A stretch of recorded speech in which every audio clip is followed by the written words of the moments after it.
I'd really like to help people with anxiety. It seems to be um, one of the most pressing issues that people come to me with. And so what I want to do is I'm going to teach you a very simple breathing exercise.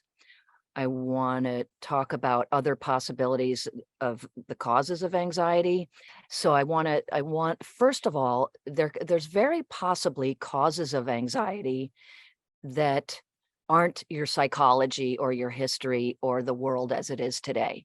So stating the obvious, but we can't forget these things, is too much caffeine, which comes in the form of coffee, sugar, or tea. Now, caffeine is glorious. It's also got qualities that make us happy, give us bliss.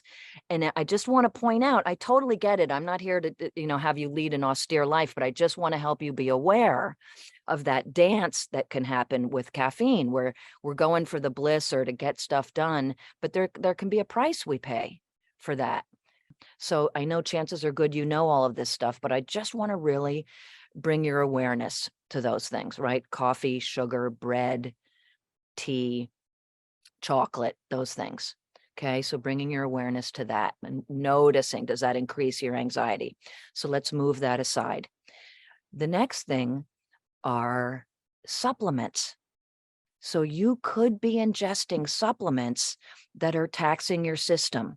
Now, I want to be really careful here. I'm not a medical professional, and this is out of my scope. So I'm not here to give you medical advice. I can't stress that enough. I just want to see if I can bring your awareness.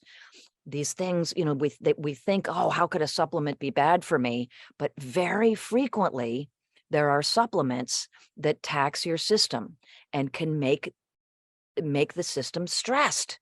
So I want you to maybe look up the supplements you're taking to see if there's a possible side effect of anxiety where you need to diminish the supplement you're taking, or look into that to see if you need to be taking it at all. Again, this is not medical advice. It's purely, putting a little bug in your ear to look into these things, because anxiety can really have a hold on our lives, and there can be there can be things we're doing that really can diminish your anxiety. And again, it's not all about your psychology. So the next thing I want to do is bring in a breathing exercise. So I'm going to just plant a seed for the breathing exercise that I'm going to teach you to do. And I just want to talk again about the implications, the possibilities of your parts with anxiety. That chances are good there's a part of you who's trying to tell you something,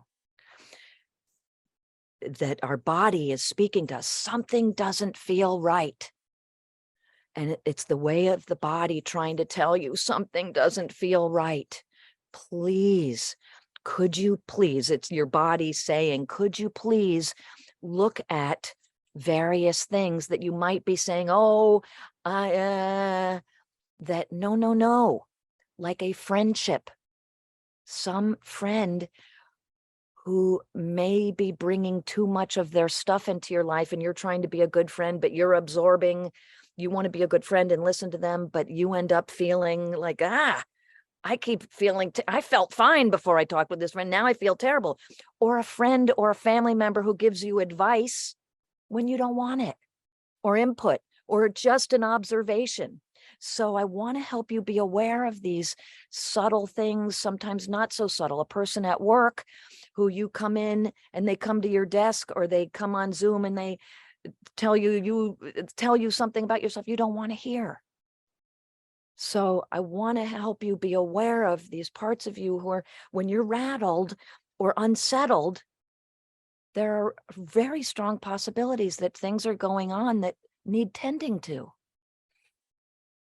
Okay, so as far as breath work, right? So I notice when I talk about those things, my system can get, right? So I want to take a breath and come back to myself, right? These things in life, people, we get so, right? It's like, oh, so how to take a breath, how to feel, how to keep tuning in to, like, right, I noticed that I My system gets, so how to come back? So I have my hand on my heart and I've got one on my belly. So I want to teach you to take a belly breath. So in this moment, what that means, it's like belly breath. Well, I breathe in my lungs. So how the heck do I breathe in my belly? Well, let's take a moment here together and see if you can breathe into your belly. So what that means, and it still might not be making sense. Let your belly expand, even if you have to help it a little. And then what we do is we let the lungs follow. So breathe into the belly and then let the lungs follow. And then breathe out your mouth. Let's do it again. Breathe into the belly. Let the lungs follow. Take a moment at the top and then breathe out your mouth. Let's do it again. You're breathing in through your nose into the belly, letting the lungs follow, and then breathing out the mouth. You can even make a sound if you want to. You can experiment. So what this does, sometimes fear can come up. Don't mess with the breath. Well, what we see and studies now show is that by working with the breath, it can regulate your system. So we're not messing. If this doesn't feel right, causes too much stress on your system, of course, don't do it. But it can really help with anxiety. So I want to take a moment. Notice, even in just a few breaths, very often, ooh, it really works. Now, I want to also set you up for success here. If that isn't working for you, it's okay. You can maybe practice just one time of breathing in the belly through the nose, just once, briefly. So it is a softening of the belly. It is a relaxing of the belly. It does take a little leap of faith to do that. And again, if that doesn't feel right for you, don't do it. Even bringing your attention to your breath in this moment counts for a lot. There's some way the mind and the breath syncing up, which is at the crux of Vipassana meditation. The system can tend to respond and like it. Now, again, that's not true for everybody. What if the breath work isn't working and it is causing more anxiety? So what we do is let's put our feet on the ground. Let's take a moment. So we'll ground. So take a moment to put your feet on the ground. Feel the chair supporting you, whatever you're sitting on in this moment, feeling your butt on whatever. So we're coming to our power centers, grounding and presence in this moment, maybe feeling your fingers. So again, what this does with the breath, with the consciousness and the brain, is it brings you into this present moment. The brain really responds. This present, wiggling the toes, feet on the ground, maybe taking your feet, maybe even taking your feet and so the brain really comes into this moment. So it's regulating this moment. This moment. Ooh, I got rattled. That was a little scary. So you respond, okay, we're here right now in this moment. Gotcha. Okay.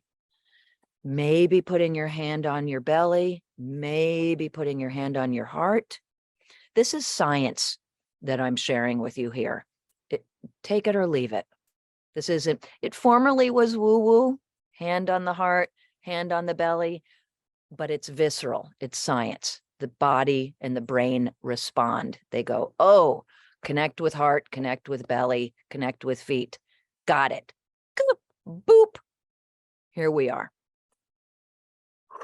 So let's take a moment. See what's here. Maybe gently moving the pelvis. So again, we're working with our system. If none of this doesn't feel right, don't do it. Purely an invitation.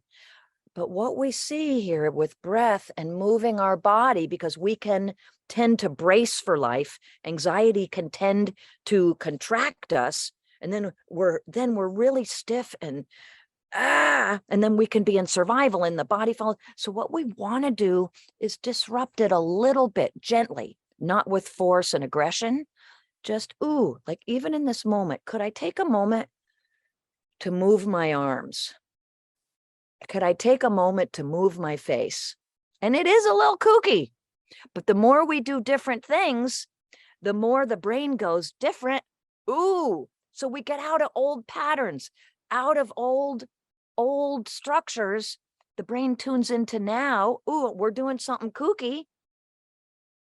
Actually feels kind of good. See for yourself. Do something different. Ah. Yee. Woo. It's kooky. It is. And it's really good for you.